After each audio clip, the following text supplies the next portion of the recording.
So, my friends, today is a very good day. We are going to be talking about maybe the oddest endeavor ever made by an automotive tycoon. We are going to be talking all about the time that Henry Ford attempted to create a utopian city in the Amazon rainforest.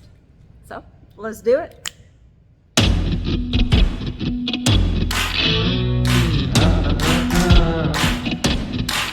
If you are not familiar with this channel, well, we do all things automotive history. That's kind of my hobby, my passion, and by we, I mean it's just me and my cell phone and this fabulous little clicker thing. So if that's something you're into as well, then press subscribe, press like, and if not, that's fine too. It's the 1920s and Henry Ford embarks on building his ideal city. Now it's not just all about building a utopia. He also envisions this being a rubber manufacturing city. You see, Henry Ford wanted to create his own tires. And at the time, every component of a Ford motor vehicle was made by a Ford-operated business, except for one, and that was tires. Henry needed access to rubber. He needed rubber trees. The Ford Motor Car Company was mostly dependent on Sri Lankan rubber that was owned by the British. Sri Lankan rubber was driving up the cost of his car, and he saw the solution in the Amazon of all places. Now keep in mind, at the time, Henry Ford's name was like he was the god of innovation. The Model T and the assembly line, he changed the entire automotive arena, and he also changed the daily lives of most folks. At the beginning of this utopian endeavor, he was highly praised by the Brazilian press. But that didn't last long. Now, something to note, this was not the first city that Henry Ford tried to create, all right?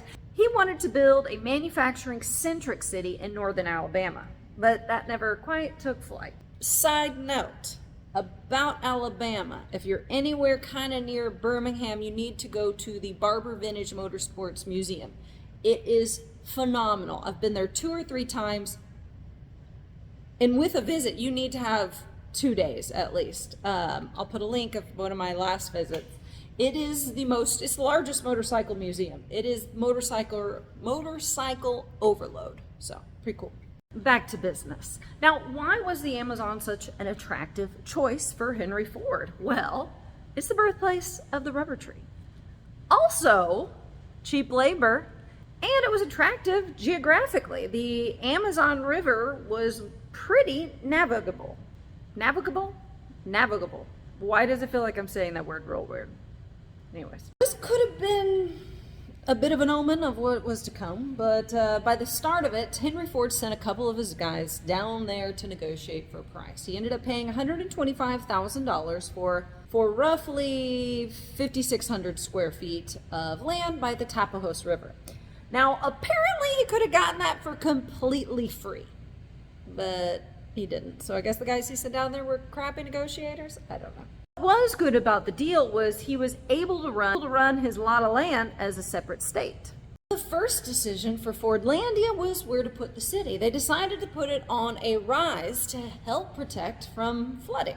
But that decision was not without trials. Apparently, being so high up on the rise, cargo vessels, supplies, food, all that could not reach the location because they could not pass the rocky waters of the Tapajos River until rainy season. And during that wait, the workers that were already up in Fordlandia started to revolt because of a food shortage. And this is just the first revolt we would hear at Fordlandia. All right, it is 1929 and construction materials have arrived. There's food for workers to eat. And all of this is under the command of Einar Olsson. I hope I said that right. Just to note, Einar would be the first manager of Fordlandia, but at no point would he be the last. This was a trying position, and they would see quite a few different folks come into command. Apart from the regular city grid, they would also construct separate neighborhoods for the Americans that came overseas to work at Fordlandia. They would name it Villa Americana, and it would have the best views and the most modern of conveniences. Fordlandia was up to date. They had hospitals. The hospital had an x-ray machine, which was cutting edge at the time, generators, schools, a sawmill, along with the landmark Fordlandia water tower. Did I just say tower weird? Bizarre. Talking is hard. Now, it was not all peaches and cream preparing for planting the rubber trees. There was massive deforestation. And at one point, there was the largest man-made fire in that region ever, still to this day. Not only did Fordlandia take a toll on the landscape and nature of the Amazon, well, it also took a toll on the native laborers. The job was mighty dangerous. You could put that in the bucket of Ford's woes. He couldn't keep labor. They were either leaving or they were dying. And many of those deaths were due to malaria, snake bites, spider bites, and vampire bites, which apparently it's rabies that will kill you from the vampire bites. Now also on malaria, I mean, that's the reason that's one of the main reasons that the Panama Canal was such a difficulty. And now get this, not only were the laborers in peril all the time, they also weren't allowed to drink alcohol. So let's just get some things clear. Was alcohol banned from Fordlandia? Yes. Was that entirely impossible to enforce? Yes. Finally, in 1930, it would appear the city is simmering down and adjusting and becoming that utopian city. But that didn't last long. Violent revolt would break out over a cafeteria dispute. Now this just seems like HR number one. Apparently the skilled laborers and the non-skilled laborers had different cafeteria quality and service. And they could see each other while it was happening. So you had the non-skilled laborers over here having to line up in the cafeteria, also not pleased with their selection of food, and it was taken out of their paycheck. And then you had the skilled over here apparently getting plated service and better food or something. Anyways, they could see each other, and naturally, humans do what humans do. The riot was wild. They vandalized the city. They ruined their own homes. They destroyed machinery. It was so bad that Fordlandia's managerial staff had to flee by ship. And all that mayhem was only quelled when Pan Am founder Juan Trippe flew one of his planes into Fordlandia with Brazilian military. At this point, many of y'all would think Ford should just give up on this endeavor, right? That's not how old Henry played the game, all right? He had quite a few failures before he actually had the success of the Ford Motor Company. So he kept on going, and he had a manager of Fordlandia named Archibald Johnston.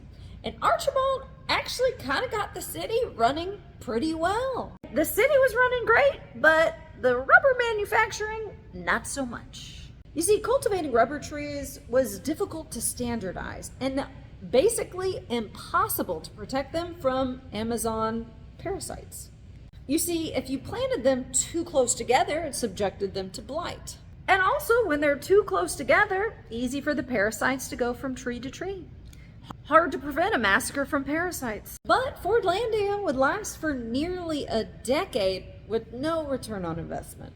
Eventually, the health of Henry Ford would decline, and the management of Ford would be taken over by his grandson, Henry Ford II, aka the Deuce. The Deuce was not playing that game. He quickly pulled the plug on Fordlandia, selling the 5,600 square feet of land back to the Brazilian government at a very meager price.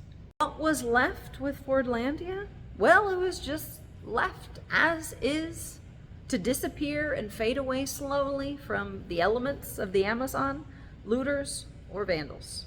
Though there still are some Brazilians that live in Fordlandia today, living in the Villa Americana homes and also using the sawmill and whatever machinery still intact and still able to be used. Is that not like the wildest story, huh? I think it's pretty cool. I think it's also, it's a testament to who and what Henry Ford thought he was capable of, his persistence, and his ballsy nature. I think it's pretty neat. What do you think? There's this fabulous Studebaker Daytona Lark right behind me. I'm gonna need to make a video on it. All right, my friends. Well, if you like these kind of videos, press subscribe. Elsewise, I'm gonna go have a beer at our mechanic shop with my dad and see what's been pulled in there today. So, bye.